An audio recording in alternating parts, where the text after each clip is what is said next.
ఇక్కడ అరకప్పు బియ్యం కడుగు పెట్టుకుందాం.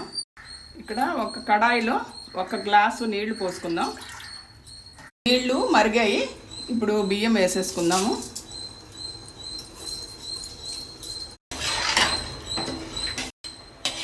ఇది సన్న మంట మీద ఉడకనిద్దాము.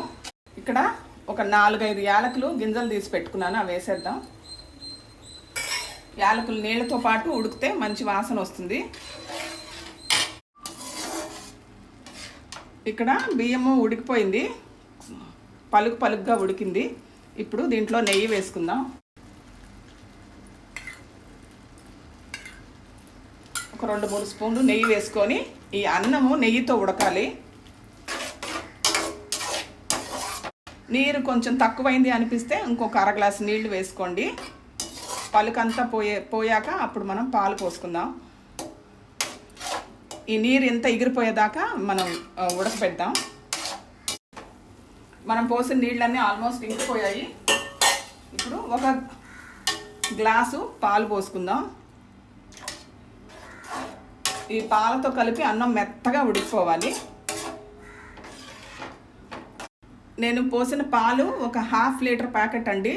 పెద్ద గ్లాసులో తీసుకున్నాను కాబట్టి గ్లాస్ అన్నాను. ఒక 1/2 ప్యాకెట్ ఒక 1/2 లీటర్ ప్యాకెట్ పోసేసుకోండి. దీన్ని బాగా ఉడకనిద్దాం మెత్తగా. చిటికెడు పచ్చకర్పూరం నలిపి వేయాలి. అన్నం ఉడికిపోయింది, స్టవ్ ఆపేస్తున్నాను. 1/2 కప్పు నెయ్యిలో జీడిపప్పు కిస్మిస్ వేయించేసుకున్నాం. స్టవ్ ఆపేసాను. 1 కప్పు బెల్లం పొడి, ఒక్క 5 నిమిషాలు మూత పెడదాం. 5 నిమిషాలు అయిపోయింది.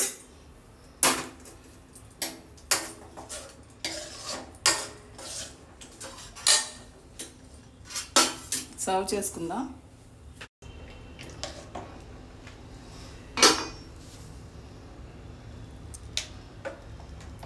చాలా టేస్టీగా ఉండే అన్నం పరమాన్నం ఇలా చేసుకుంటే గుళ్ళో ప్రసాదంలాగా ఉంటుందండి. చాలా బాగుంటుంది. మీరు ట్రై చేసి చూడండి ఒకసారి.